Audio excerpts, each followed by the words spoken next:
your opening moment. Hey everyone, I'm Matthew Cornwell with Get Taped here in Atlanta, Georgia, one of Atlanta's original audition taping services, which I co-own with... Just kidding, you know, my beautiful wife, Brooke. At this point in the life of our YouTube channel, we've covered a huge range of topics. Be sure to stick around and check out some after you watch this video. So some elements of this discussion have already been covered, but I want to get lost in the weeds a little bit as we talk about your opening moment. Specifically, I want to talk about that first frame of your self-taped audition, that first moment that you appear on screen. And for the sake of argument, let's just focus on auditions where you start on screen. By the way, I'm a big fan of entering frame when it's appropriate. Running a taping service, we see the starting frame of thousands of auditions every year. And occasionally we see an actor who, for various possible reasons, ignores the importance of that opening moment. And when this happens, they usually look like an actor waiting for the audition to start. Did you hit record yet?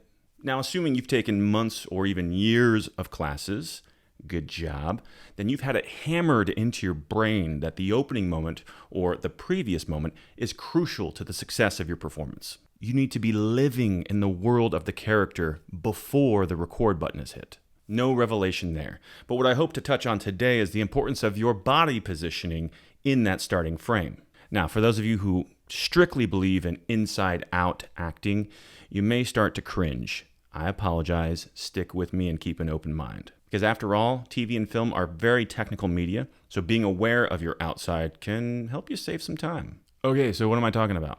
In short, how are you positioned in your opening frame? Now, some actors have been told that you should always square your shoulders up to the reader, which essentially is to the camera.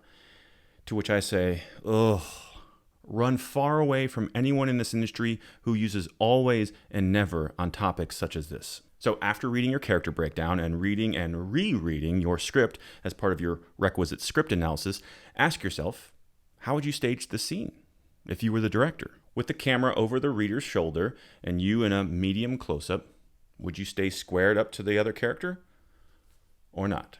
Either can be interesting, either can be appropriate.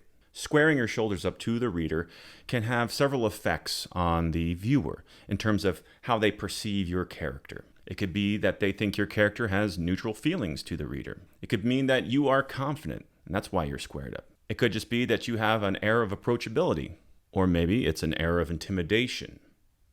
Or heck, it could even give your character a feeling of helplessness. I got nowhere to go. Now, if your character starts more turned away from the reader, it can imply disrespect or nonchalance. It could mean your character is really cocky or really coy. Stop. There could be an air of mystery, etc. I can't tell you how many times I was taping an actor, and after their first few takes, they feel like something's wrong. They don't really feel connected, so they ask me for my input, and the only thing I tell them is to stop squaring up to me, the reader, and instead turn their body 30 degrees, 45 degrees, one direction or the other, and the result? They're amazed by it. They can't believe how connected they felt and how real and grounded it felt. Now, in each of those examples, I only told that to them because it was appropriate for the scene. This is not some trickery. This is human behavior. And as actors, it's our job to reflect humanity back to the audience. So you shouldn't feel like you're cheating by being aware of this. So if my character is suspicious of the other character and my character has his guard up, then it would make sense for me to turn away from them because I don't want to fully face them. Now, if my character is suspicious of the other character, but my job and my objective is to get to the bottom of why I feel suspicious about them, like a detective, then it might be more appropriate for me to square my shoulders up as I lean into that interrogation. Let's say you're in a conversation at the top of the scene with someone else and the reader interrupts you. Well, then it would make perfect sense for you to start here and then realize that this person is trying to get your attention. Now, here's a little life hack. If, in real life, you walk up to a conversation in progress and the people talking never turn their torsos to face you, that means they don't want you here, and you should probably find a quick exit. If, on the other hand, they do turn to face you, that means they are welcoming you to the conversation. Now let's talk about driving scenes for a second. If you're the driver or the passenger, for all that is holy, please turn yourself to the side. It's not only logical, but there's a reason the writer wrote this as a side-by-side scene as opposed to a face-to-face scene. Just like a walk and talk in Law and Order or West Wing, or a bench scene like in Forrest Gump, the writer chooses these side-by-side scenes for very specific reasons. Side-by-side scenes allow you to have a connection with the reader while also having moments of private reflection as you're looking straight ahead. This can be very effective in the final product, so it's helpful for you as the actor to understand that at the audition phase.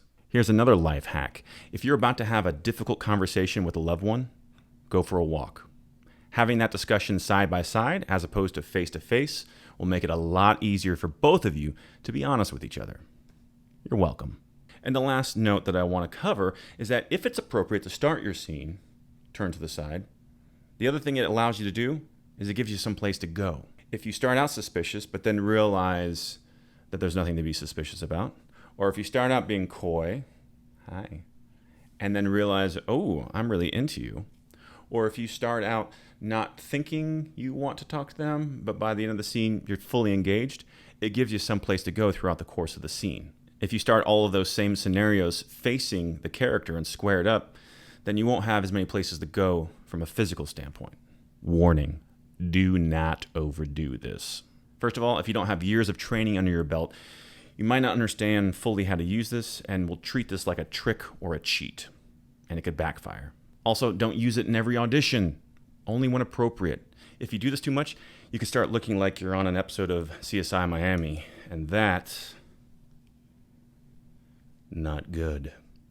This idea should only be implemented after all of your other internal work is finished. It will supplement your script analysis and character analysis, but it will not replace it. And as a corollary to this topic, take a look at your favorite headshot photographer's website, or any headshot photographer's website for that matter. And as you scroll through the photos on the front page, take a look at the ones that are squared up to camera and the ones where the actor is turned to the side, and see if you notice any trends.